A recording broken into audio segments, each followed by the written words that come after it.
Recipients of the Presidential Medal of Freedom.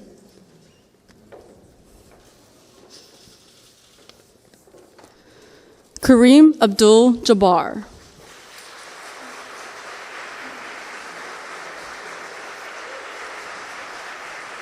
Turk Kobel, accepting on behalf of Eloise Kobel.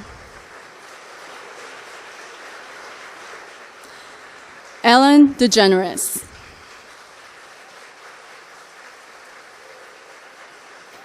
Robert De Niro.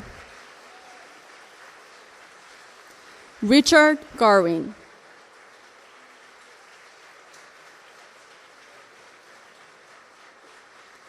Bill and Melinda Gates.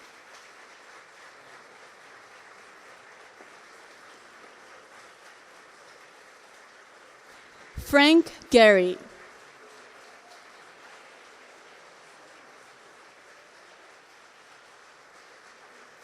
Margaret Hamilton.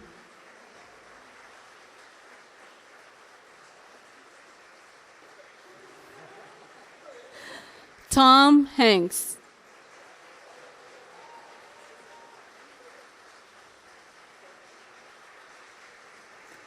Deborah Marie, accepting on behalf of Grace Hopper.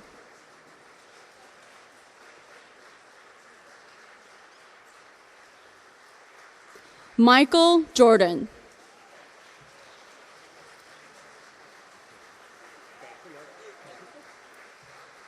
Maya Lin.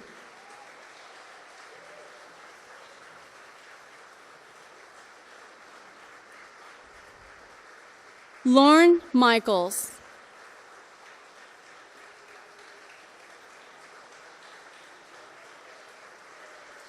Newt Minow.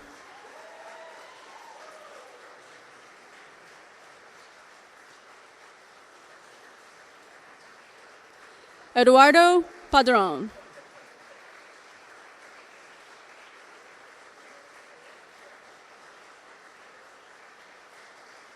Robert Redford.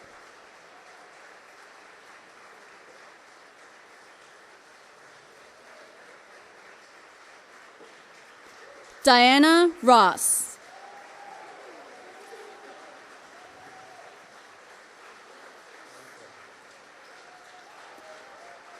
Vin Scully.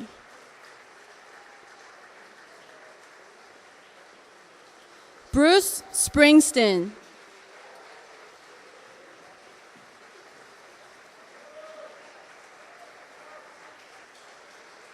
Cicely Tyson.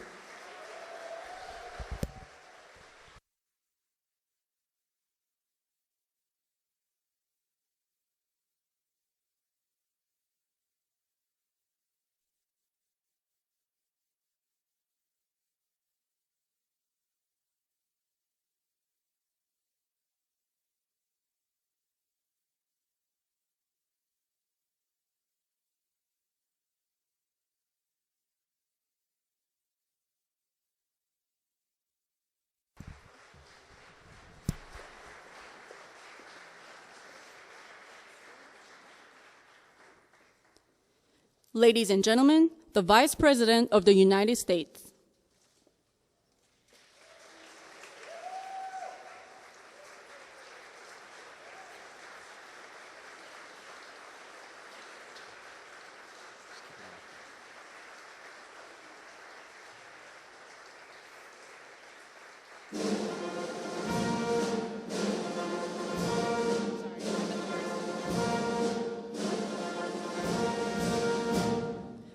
Ladies and gentlemen, the President of the United States and Mrs. Michelle Obama.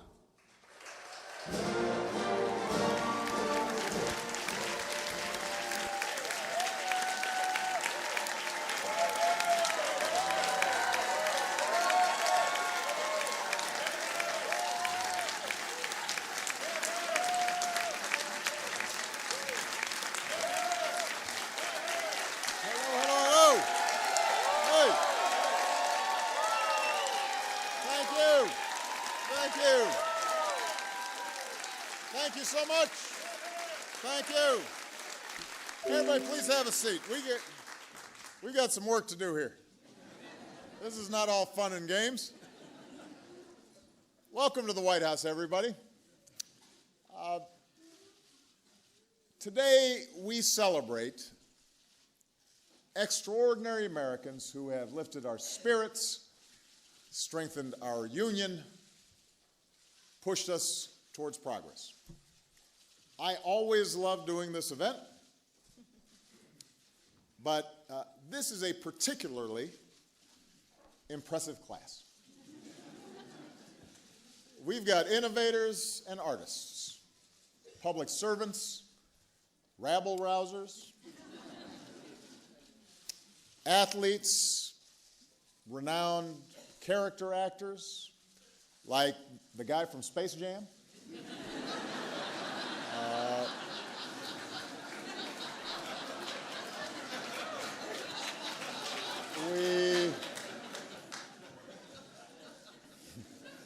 We pay tribute to those distinguished individuals with our nation's highest civilian honor, the Presidential Medal of Freedom. Now, let me tell you a little bit about each of them. First, we came close to missing out on a Bill and Melinda Gates incredible partnership because apparently Bill's opening line was, "Do you want to go out 2 weeks from this coming Saturday?"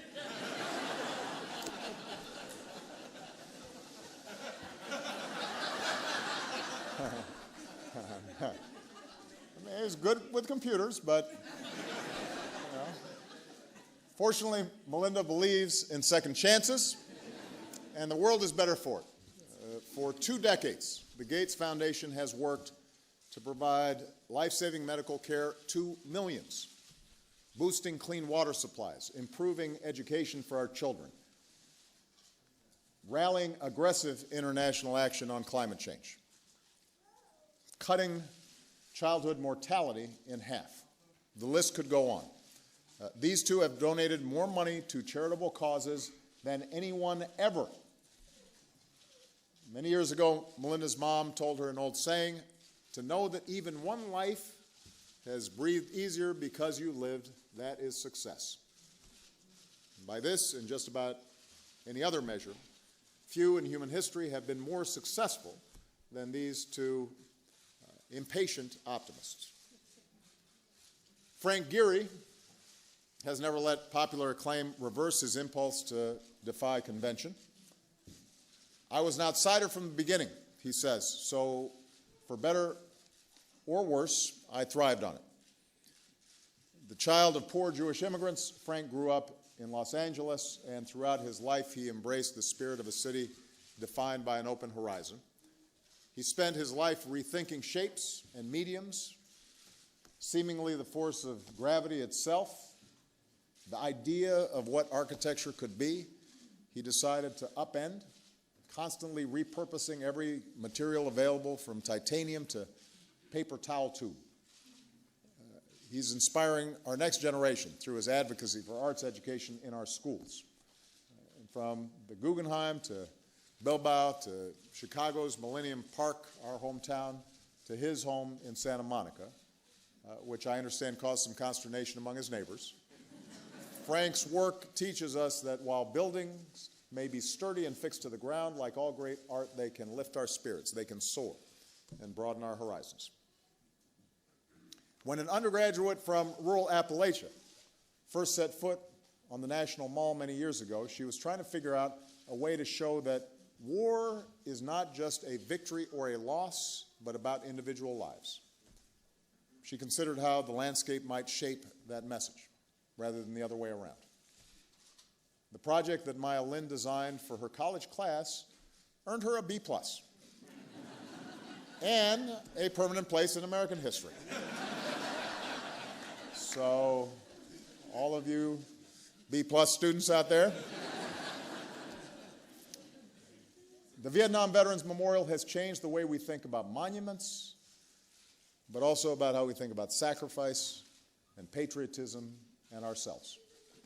Maya has given us more than just places for remembering. She has created places for us to make new memories. Her sculptures, chapels, homes are physical acts of poetry, each reminding us that the most important element in art or architecture is human emotion. 3 minutes before Armstrong and Aldrin touched down on the moon, Apollo 11's lunar lander alarms triggered. Red and yellow lights across the board.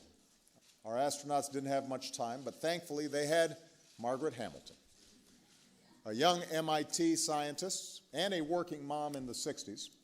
Margaret led the team that created the onboard flight software that allowed the Eagle to land safely. And keep in mind that at this time, software engineering wasn't even a field yet. There were no textbooks to follow. So, as Margaret says, there was no choice but to be pioneers. Luckily for us, Margaret never stopped pioneering, and she symbolizes that generation of unsung women who helped send humankind into space.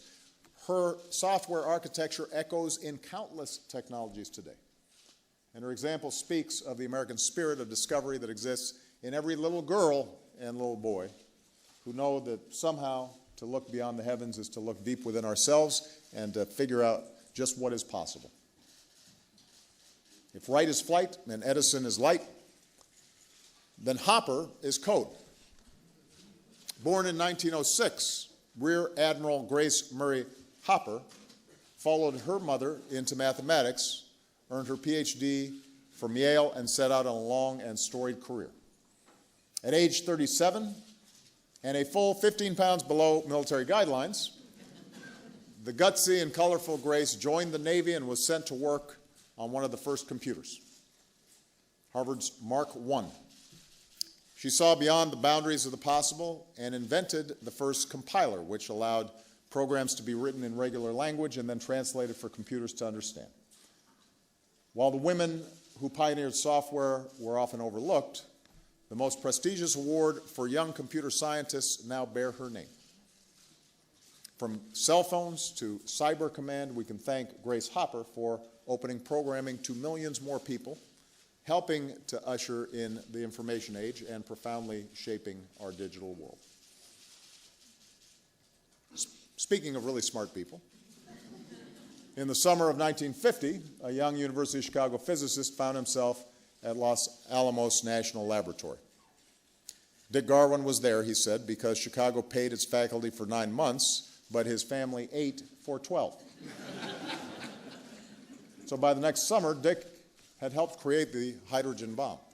And for the rest of his life, he dedicated himself to reducing the threat of nuclear war. Dick's not only an architect of the atomic age. Ever since he was a Cleveland kid tinkering with his father's movie projectors, he's never met a problem he didn't want to solve. Reconnaissance satellites, the MRI, GPS technology, the touch screen, all bear his fingerprints. He even patented a muscle washer for shellfish, which, that I haven't used. The other stuff I have.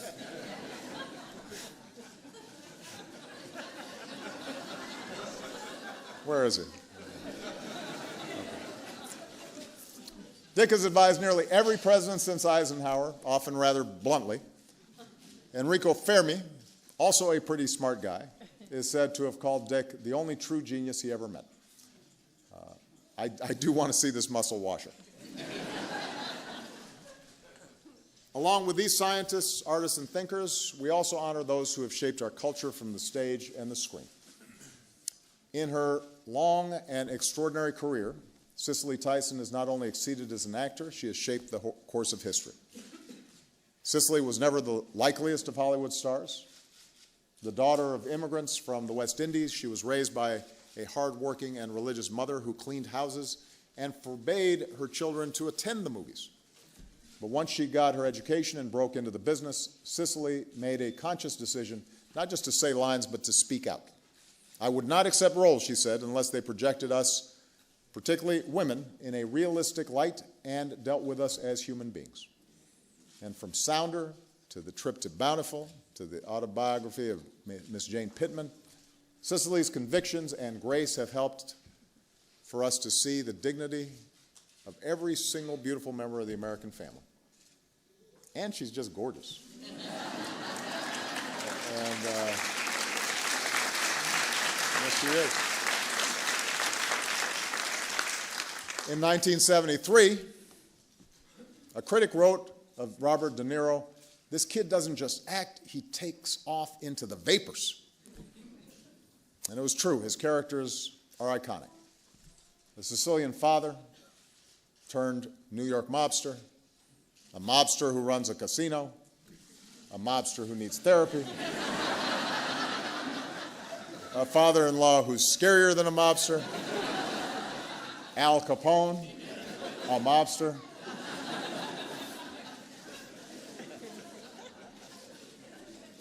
Robert combines dramatic precision and, it turns out, comedic timing with his signature eye for detail. And while the name De Niro is synonymous with tough guy, his true gift is the sensitivity that he brings to each role. This son of New York artists didn't stop at becoming one of the world's great actors.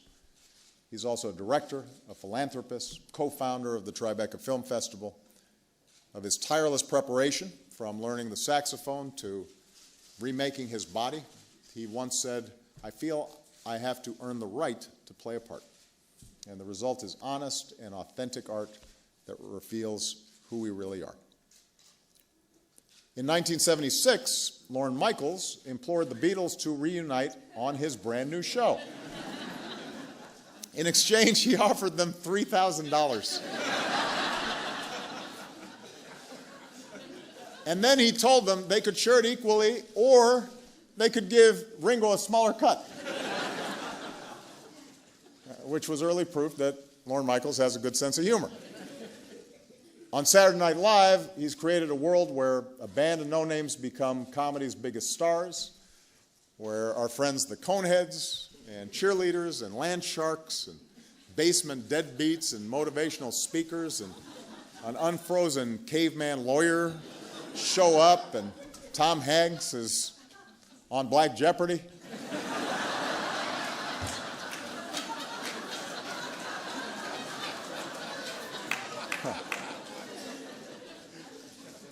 After 4 decades, even in this fractured media culture that we've got, SNL remains appointment viewing, a mainland into not just our counterculture, but our culture.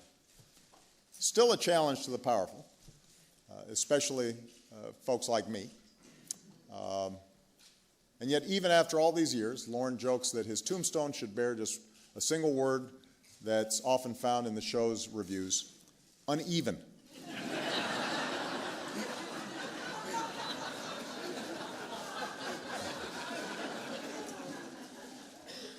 As a current U.S. Senator would say, "Doggone it, Lorne, that's why people like you." Hey, he produced a senator, too. It's pretty impressive.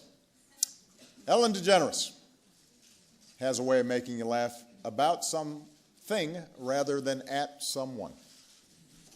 Except when I danced on her show. She laughed at me. But that's okay. It's easy to forget now, when we've come so far, where now marriage is equal under the law, just how much courage was required for Ellen to come out on the most public of stages almost 20 years ago. Just how important it was, not just to the LGBT community, but for all of us, to see somebody so full of kindness and light, somebody we liked so much, somebody who could be our neighbor or our colleague or our sister, challenge our own assumptions, remind us that we have more in common than we realize, push our country in the direction of justice. What an incredible burden that was to bear, to risk your career like that. People don't do that very often. And then to have the hopes of millions on your shoulders. But it's like Ellen says, we all want a tortilla chip that can support the weight of guacamole, which really makes no sense to me. But I thought would break the mood, because I was getting kind of choked up.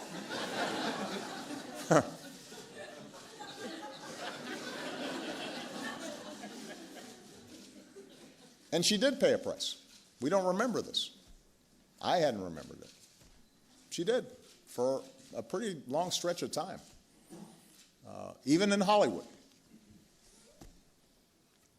And yet, today, every day, in every way, Ellen counters what too often divides us with the countless things that bind us together, inspires us to be better. One joke, one dance at a time. When the candidate wins his race in the iconic 1972 film of the same name, which continues, by the way, for those of you who haven't seen it, and many of you are too young to be perhaps the best movie about what politics is actually like ever. He famously asks his campaign manager the reflective and revealing question, what do we do now? And like the man he played in that movie, Robert Redford has figured it out and applied his talent and charm to achieve success. We admire Bob not just for his remarkable acting, but for having figured out what to do next. He created a platform for independent filmmakers with the Sundance Institute. He has supported our national parks and our national resources as one of the foremost conservationists of our generation. He's given his unmatched charisma to unforgettable characters like Roy Hobbs, Nathan Muir, and of course the Sundance Kid, entertaining us for more than half a century. As an actor, director, producer, and as an advocate, he has not stopped. And apparently drives so fast that he had breakfast in Napa and dinner in Salt Lake. At 80 years young, Robert Redford has no plans to slow down. According to a recent headline, the movie Sully was the last straw. We should never travel with Tom Hanks. I mean, you think about it. You got pirates, plane crashes, you get marooned in airport purgatory, volcanoes. Something happens with Tom Hanks. And yet, somehow we can't resist going where he wants to take us.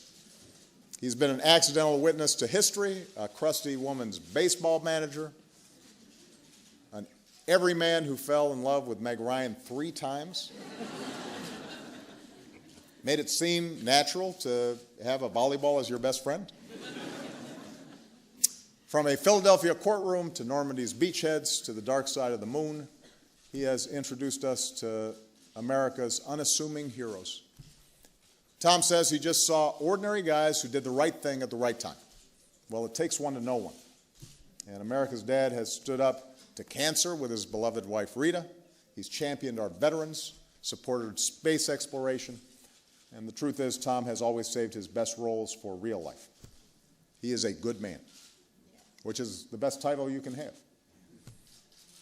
So we've got innovators, entertainers, 3 more folks who've dedicated themselves to public service.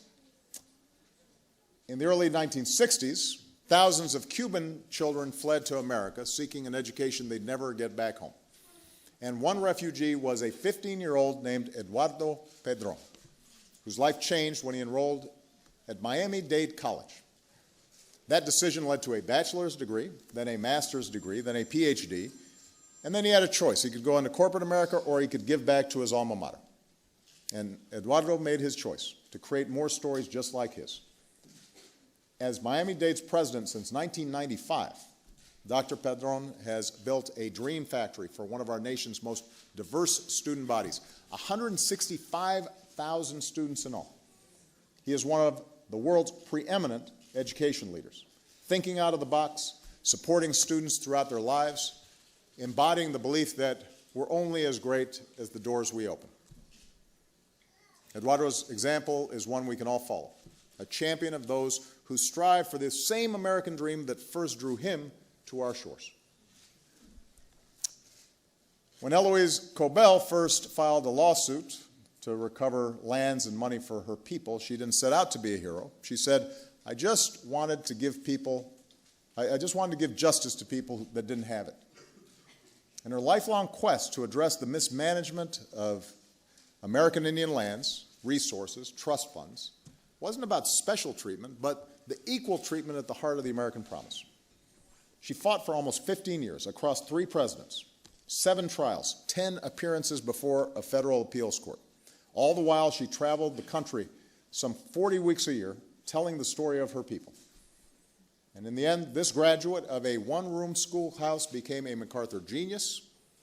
She was a proud daughter of Montana's Blackfeet Nation, reached ultimately a historic victory for all Native Americans through sheer force of will and a belief that the truth will win out. Eloise Cobell overcame the longest odds, reminding us that fighting for what is right is always worth it. Now, every journalist in the room, every media critic knows the phrase Newt Minow coined, the vast wasteland. But the two words Newt prefers we remember from his speech to the nation's broadcasters are these: public interest. That's been the heartbeat of his life's work, advocating for residents of public housing, advising a governor and a Supreme Court justice, cementing presidential debates as our national institution, leading the FCC. When Newt helped launch the first communication satellites, making nationwide broadcasts possible, and eventually GPS possible and cell phones possible, he predicted it would be more important than the moon landing. This will launch ideas into space, he said, and ideas last longer than people. As far as I know, he's the only one of today's honorees who was present on my first date with Michelle. Imagine our surprise when we saw Newt, one of our bosses that summer, at the movie theater. We do the right thing. So he's also been vital to my personal interests. And finally, we honor 5 of the all-time greats in sports and music. The game of baseball has a handful of signature sounds. You hear the crack of the bat. You got the crowd singing in the 7th inning stretch. And you've got the voice of Vin Scully. Most fans listen to a game's broadcast when they can't be at the ballpark. Generations of Dodgers fans brought their radios into the stands because you didn't want to miss one of Vin's stories. Most play-by-play announcers partner with an analyst in the booth to chat about the action, then worked alone and talked just with us. Since Jackie Robinson started at second base, Vin taught us the game and introduced us to its players. He narrated the improbable years, the impossible heroics, turned contests into conversations.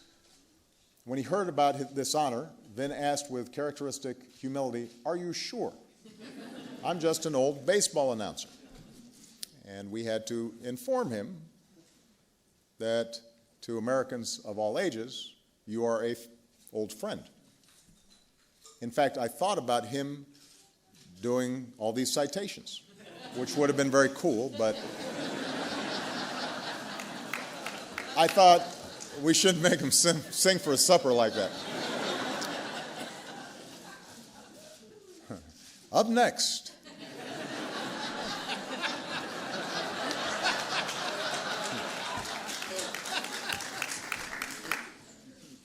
Here's how great Kareem Abdul-Jabbar was. 1967, he had spent a year dominating college basketball. The NCAA bans the dunk. They didn't say it was about Kareem, but it was about Kareem. When a sport changes its rules to make it harder just for you, you are really good.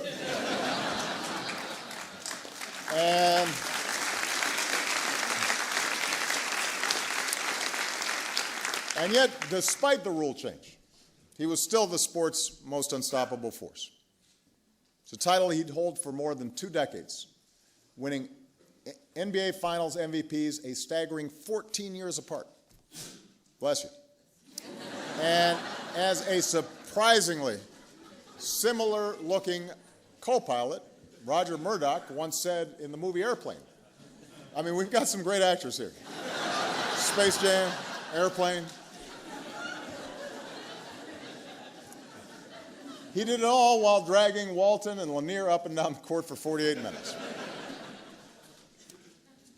But the reason we honor Kareem is more than just a pair of goggles and the skyhook.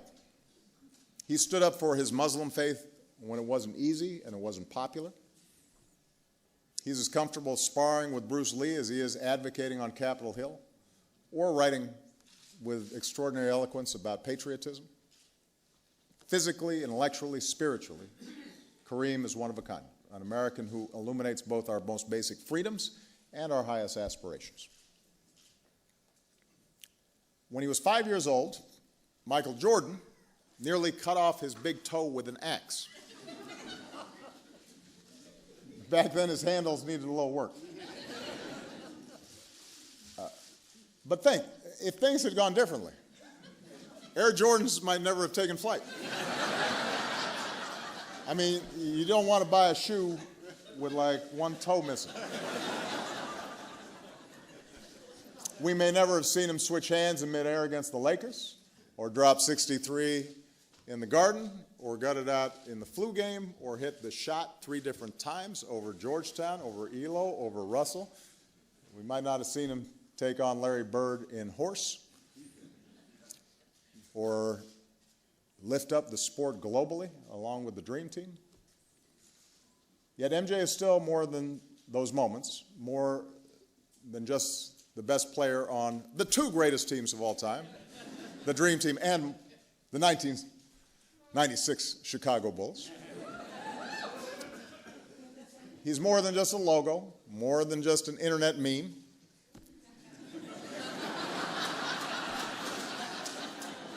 It's more than just a charitable donor or a business owner committed to diversity.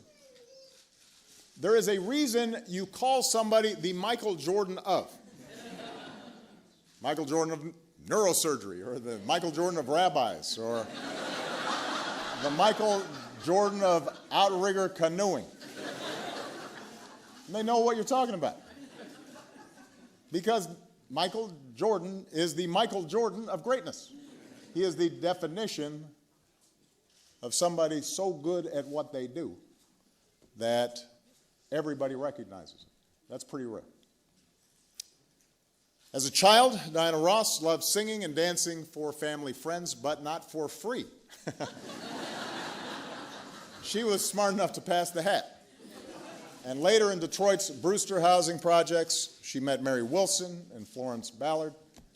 Their neighbor, Smokey Robinson, put them in front of Berry Gordy, and the rest was magic, music history. The Supremes earned a permanent place in the American soundtrack. Along with her honey voice, her soulful sensibility, Diana exuded glamour and grace and filled stages that helped to shape the sound of Motown. On top of becoming one of the most successful recording artists of all time, raised 5 kids, somehow found time to earn an Oscar nomination for acting. Today, from the hip-hop that samples her, to the young singers who've been inspired by her, to the audiences that still cannot get enough of her, Diana Ross's influence is inescapable as ever. He was sprung from a cage out on Highway 9.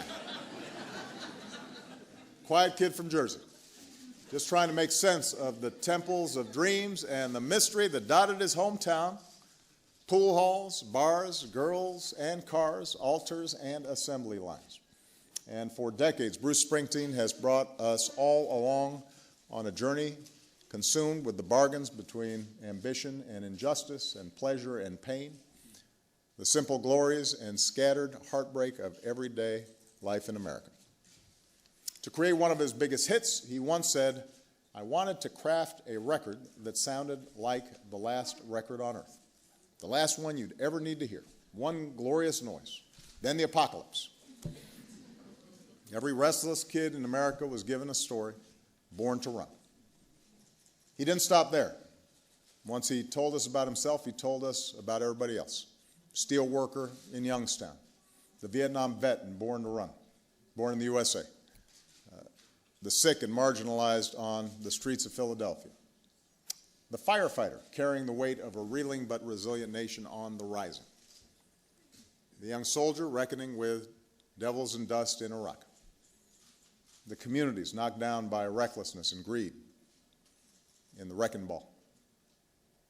All of us with our faults and our failings, every color and class and creed, bound together by one defiant, restless train rolling toward the land of hope and dreams. These are all anthems of our America, the reality of who we are and the reverie of who we want to be.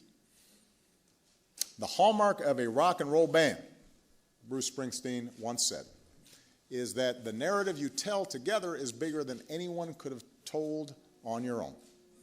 And for decades, alongside the big man, little Stephen, a Jersey girl named Patty, and all the men and women of the E Street Band, Bruce Springsteen has been carrying the rest of us on his journey, asking us all, what is the work for us to do in our short time here? I am the president, he is the boss. And pushing 70, he's still laying down 4-hour live sets. If you have not been at them, he is working. Fire-breathing rock and roll. So I thought twice about giving him a medal named for freedom because we hope he remains, in his words, a prisoner of rock and roll for years to come. So I told you, this is like a really good class. Ladies and gentlemen, I want you all to give it up for the recipients of the 2016 Presidential Medal of Freedom.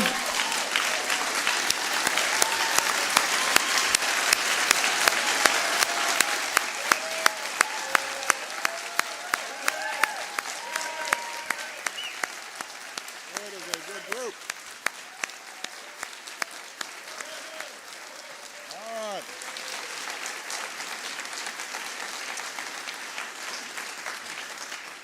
Now we got to actually give them medals.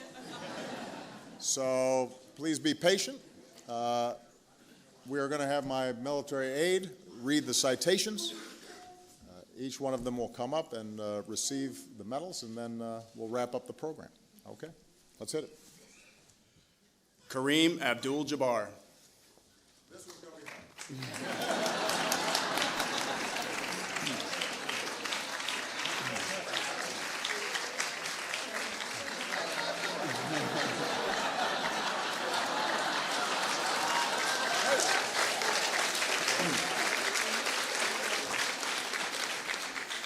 An iconic basketball player who revolutionized the sport with his all-around play and signature skyhook, Kareem Abdul-Jabbar is a 19-time All-Star, a 6-time world champion, and the leading scorer in NBA history. Adding to his achievements on the court, he also left his mark off of it, advocating for civil rights, cancer research, science education, and social justice. In doing so, Kareem Abdul-Jabbar leaves a towering legacy of compassion, faith, and service to others, a legacy based not only on the strength and grace of his athleticism, but on the sharpness of his mind and the size of his heart.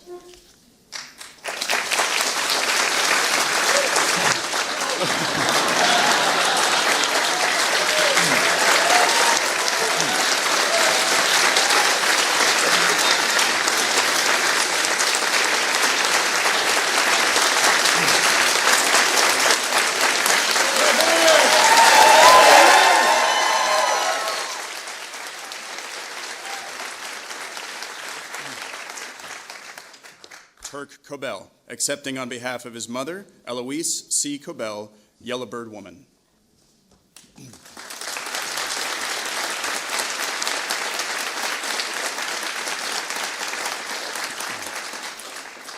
A member of the Blackfeet Nation, Eloise Cobell spent her life defying the odds and working on behalf of her people. As a young woman, she was told that she wasn't capable of understanding accounting, so she mastered the field and used her expertise to champion a lawsuit whose historic settlement has helped restore tribal homelands to her beloved Blackfeet Nation and many other tribes. Today, her tenacious and unwavering spirit lives on in the thousands of people and hundreds of tribes for whom she fought, and in all those she taught to believe that it is never too late to right the wrongs of the past and help shape a better future.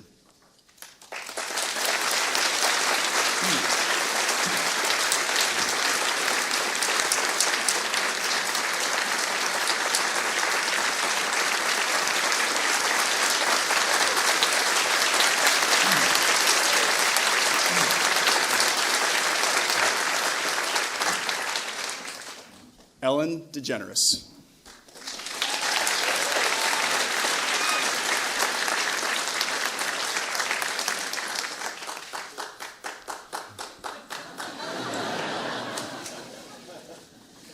In a career spanning 3 decades, Ellen DeGeneres has lifted our spirits and brought joy to our lives as a stand-up comic, actor, and television star. In every role, she reminds us to be kind to one another and to treat people as each of us wants to be treated. At a pivotal moment, her courage and candor helped change the hearts and minds of millions of Americans, accelerating our nation's constant drive toward equality and acceptance for all. Again and again, Ellen DeGeneres has shown us that a single individual can make the world a more fun, more open, more loving place, so long as we just keep swimming.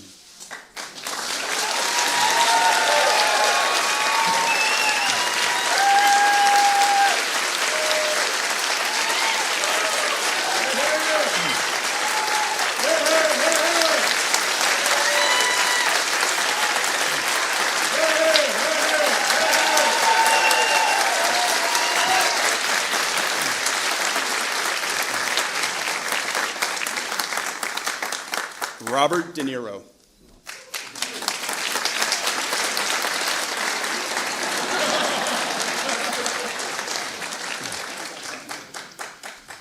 For over 50 years, Robert De Niro has delivered some of screen's most memorable performances, cementing his place as one of the most gifted actors of his generation.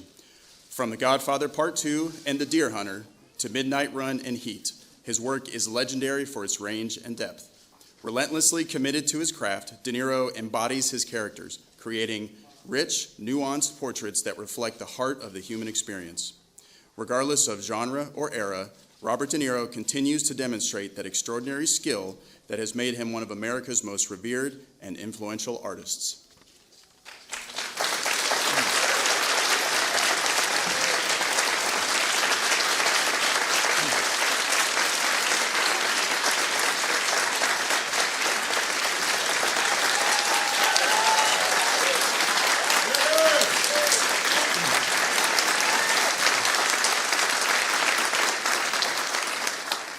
Richard L. Garwin.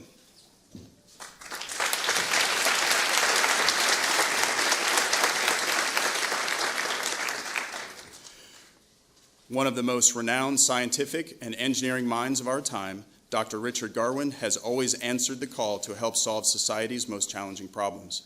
He has coupled his pioneering work in defense and intelligence technologies with leadership that underscores the urgency for humanity to control the spread of nuclear arms.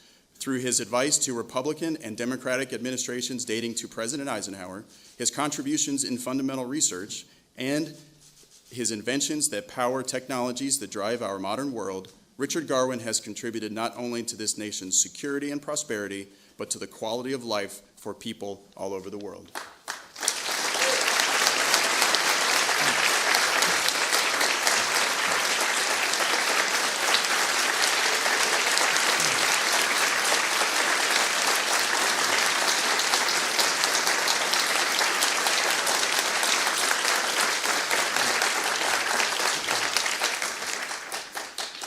William H. Gates III and Melinda French Gates.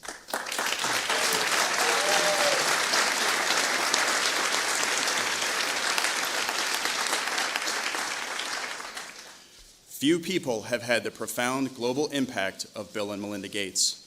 Through their work at the Bill and Melinda Gates Foundation, they've demonstrated how the most capable and fortunate among us have a responsibility to use their talents and resources to tackle the world's greatest challenges. From helping women and girls lift themselves and their families out of poverty to empowering young minds across America, they have transformed countless lives with their generosity and innovation. Bill and Melinda Gates continue to inspire us with their impatient optimism that together we can remake the world as it should be.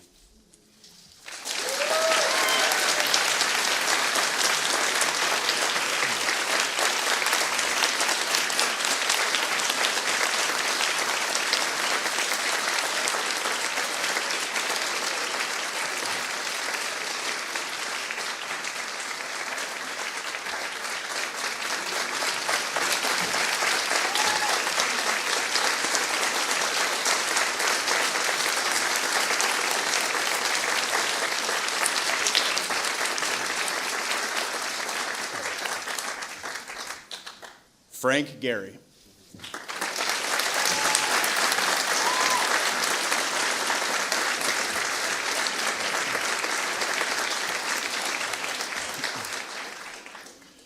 Never limited by conventional materials, styles, or processes, Frank Gehry's bold and thoughtful structures demonstrate architecture's power to induce, wonder, and revitalize communities.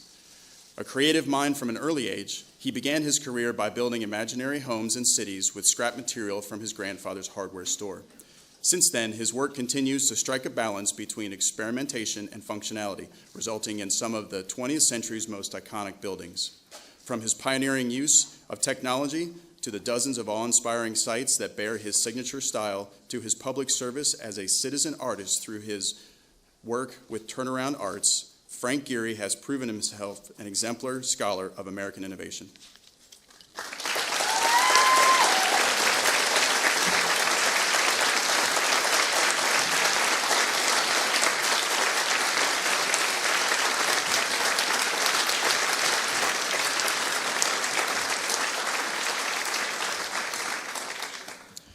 Margaret Hayfield Hamilton.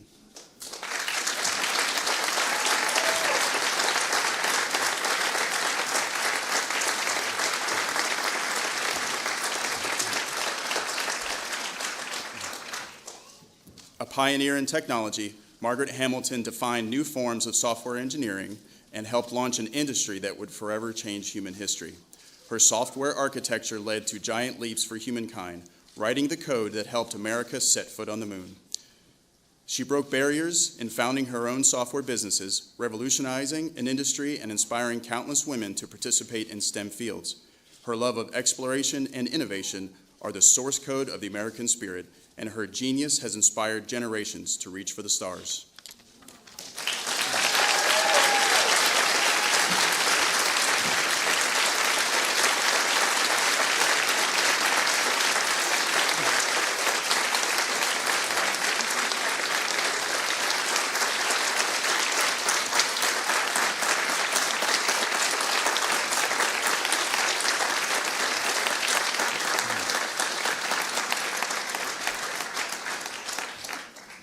Thomas J. Hanks.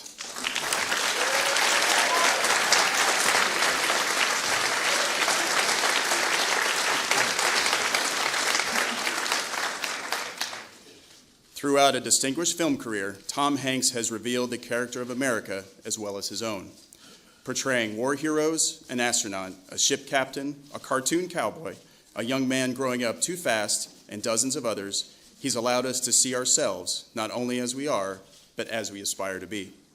On screen and off, Tom Hanks has honored the sacrifices of those who have served our nation, called on us all to think big and to believe, and inspired a new generation of young people to reach for the sky.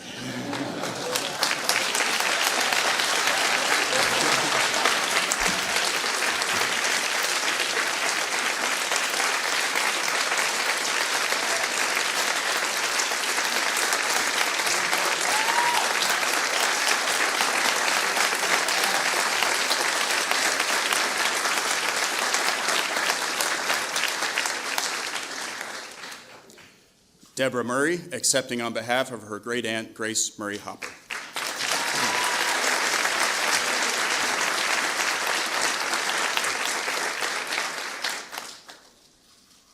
As a child who loved disassembling alarm clocks, Rear Admiral Grace Murray Hopper found her calling early. A Vassar alumna with a PhD in mathematics from Yale, Hopper served in the Navy during World War II, becoming one of the first programmers in early computing. Known today as the Queen of Code, Grace Hopper's work helped make the coding language more practical and accessible. She invented the first compiler, or translator, a fundamental element of our now digital world. Amazing Grace was committed to making the language of computer programming more universal. Today, we honor her contributions to computer science and the sense of possibility she inspired in generations of young people.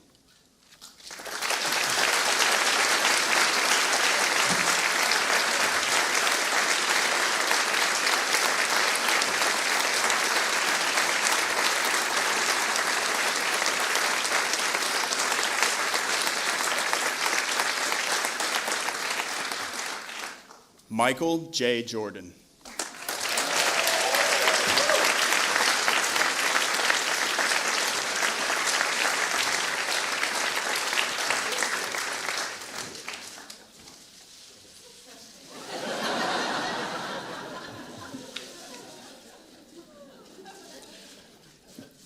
Powered by a drive to compete that earned him every major award in basketball, including 6 NBA championships, 5 Most Valuable Player awards, and 2 gold medals, Michael Jordan has a name that's become a synonym for excellence. His wagging tongue and high-flying dunks redefined the game, making him a global superstar whose impact transcended basketball and shaped our nation's broader culture. From the courts in Wilmington, Chapel Hill, and Chicago to the owner's suite he occupies today, his life and example have inspired millions of Americans to strive to be like Mike.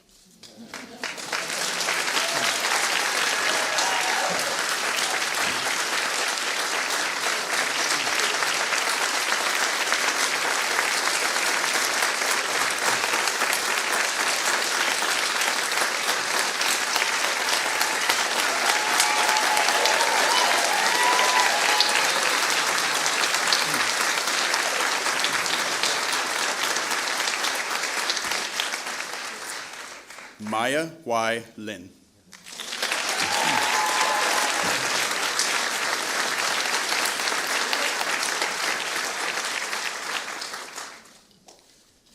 Boldly challenging our understanding of the world, Maya Lin's designs have brought people of all walks of life together in spirits of remembrance, introspection, and humility. The manipulation of natural terrain and topography within her works inspires us to bridge our differences and recognize the gravity of our collective existence. Her pieces have changed the landscape of our country and influenced the dialogue of our society, never more profoundly than with her tribute to the Americans who fell in Vietnam by cutting a wound into the earth to create a sacred place of healing in our nation's capital.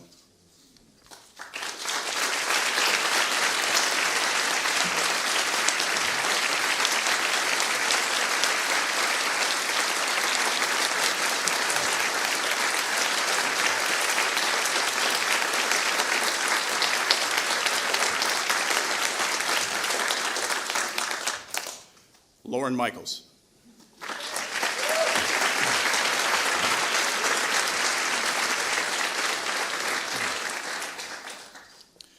One of the most transformative entertainment figures of our time, Lauren Michaels followed his dreams to New York City, where he created a sketch show that brought satire, wits, and modern comedy to homes around the world. Under his meticulous command as executive producer, Saturday Night Live has entertained audiences across generations, reflecting and shaping critical elements of our cultural, political, and national life. Lauren Michaels' creative legacy stretches into late-night television, sitcoms, and the big screen, making us laugh, challenging us to think, and raising the bar for those who follow. As one of his show's signature characters would say, well, isn't that special?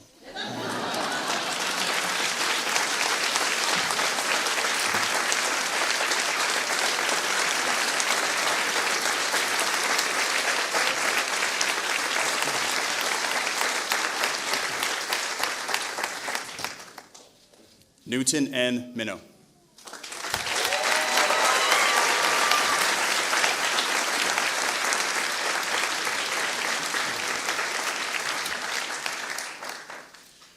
As a soldier, counsel to the Governor of Illinois, chairman of the Federal Communications Commission, and law clerk to the Chief Justice of the Supreme Court, Newton Minow's career has been defined by his devotion to others. Deeply committed to his family, the law, and the American people, his dedication to serving and empowering the public is reflected in his efforts to ensure that broadcast media educates and provides opportunity for all. Challenging the media to better serve their viewers, his staunch commitment to the power of ideas and information has transformed telecommunications and its influential role in our society.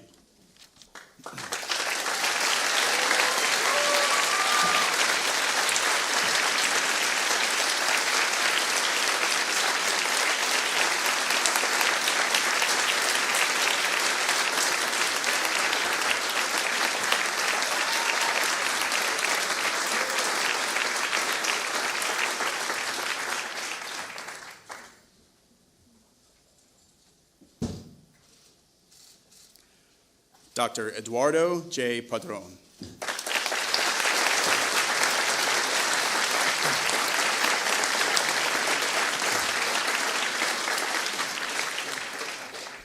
As a teenage refugee from Cuba, Eduardo Padron came to the United States to pursue the American dream, and he has spent his life making that dream real for others. As president of the community college he once attended, his thoughtful leadership and commitment to education have transformed Miami-Dade College into one of the premier learning institutions in the country, earning him praise around the world. His personal story and lasting professional influence prove that success need not be determined by our background, but by our dedication to others, our passion for creating America that is as inclusive as it is prosperous.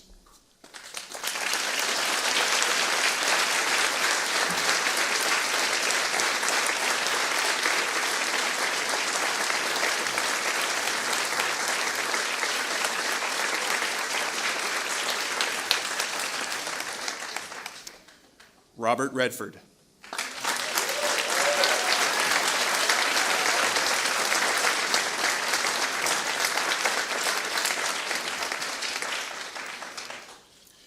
Robert Redford has captivated audiences from both sides of the camera through entertaining motion pictures that often explore vital social, political, and historical themes. His lifelong advocacy on behalf of preserving our environment will prove as an enduring legacy as his award-winning films, as will his pioneering support for independent filmmakers across America. His art and activism continue to shape our nation's cultural heritage, inspiring millions to laugh, cry, think, and change.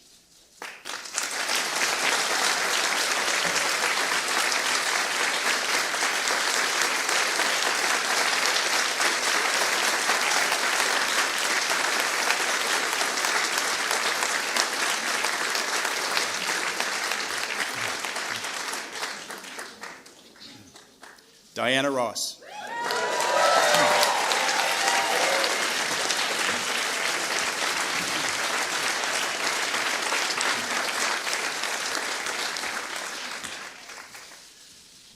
A daughter of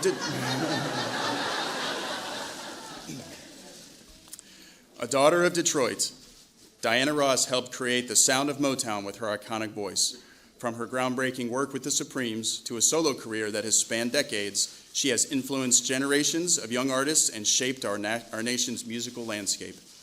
In addition to a Grammy Lifetime Achievement Award and countless musical accolades, Diana Ross has distinguished herself as an actor, earning an Oscar nomination and a Golden Globe Award. With over 25 albums, unforgettable hit singles, and live performances that continue to captivate audiences around the world, Diana Ross still reigns supreme.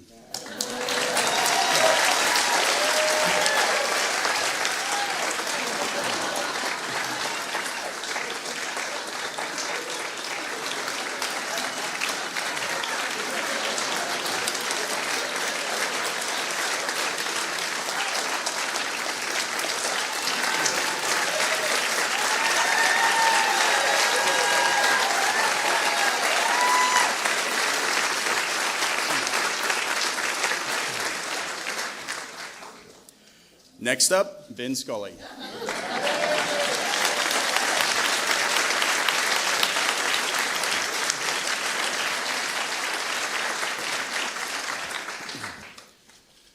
With a voice that transcended a sport and transformed a profession, Vin Scully narrated America's pastime for generations of fans. Known to millions as the soundtrack of summer, he found time to teach us about life and love while chronicling routine plays and historic heroics. In victory and in defeat, his colorful accounts reverberated through the bleachers, across the airwaves, and into our homes and imaginations. He is an American treasure and a beloved storyteller, and our country's gratitude for Vin Scully is as profound as his love for the game.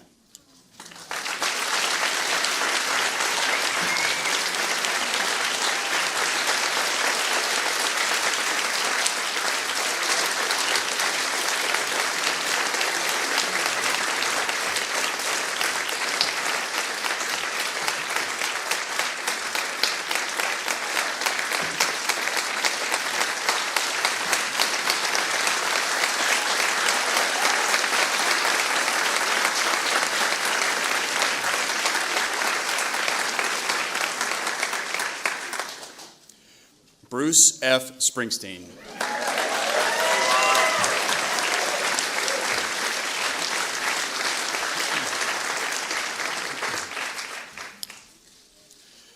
As a songwriter, a humanitarian, America's rock and roll laureate, and New Jersey's greatest ambassador, Bruce Springsteen is, quite simply, the boss. Through stories about ordinary people, from Vietnam veterans to steelworkers, his songs capture the pain and the promise of the American experience. With his legendary E Street Band, Bruce Springsteen leaves everything on stage in epic, communal live performances that have rocked audiences for decades. With empathy and honesty, he holds up a mirror to who we are as Americans chasing our dreams and as human beings trying to do the right thing. There's a place for everyone in Bruce Springsteen's America.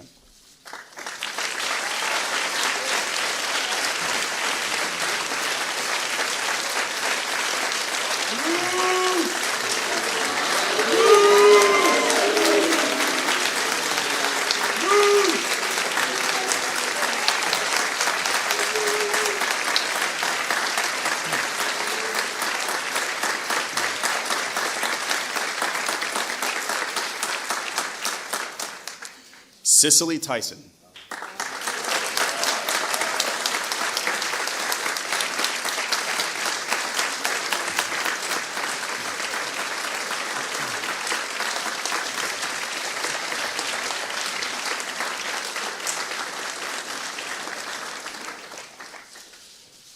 For 60 years, Cicely Tyson has graced the screen and the stage, enlightening us with her groundbreaking characters and calls to conscious humility and hope. Her achievements as an actor, her devotion to her faith, and her commitment to advancing equality for all Americans, especially women of color, have touched audiences of multiple generations. From the autobiography of Miss Jane Pittman, to Sounder, to The Trip to Bountiful, Cicely Tyson's performances illuminate the character of our people and the extraordinary possibilities of America.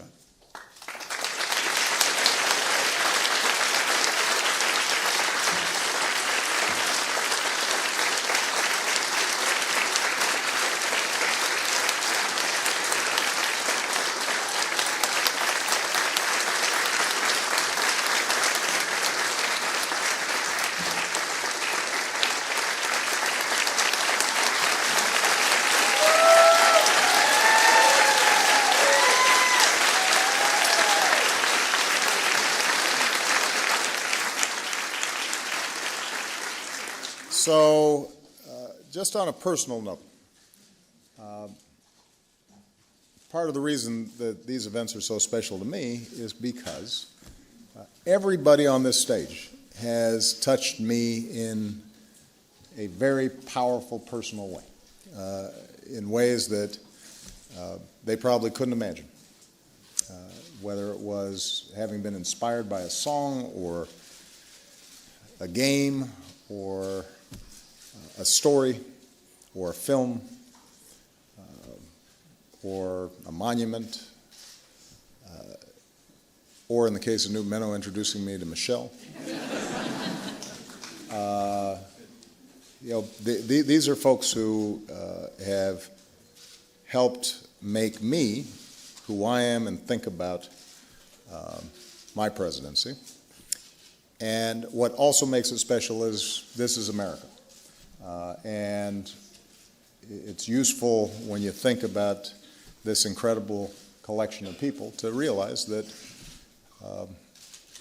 this is what makes us the greatest nation on earth. Not because of what we...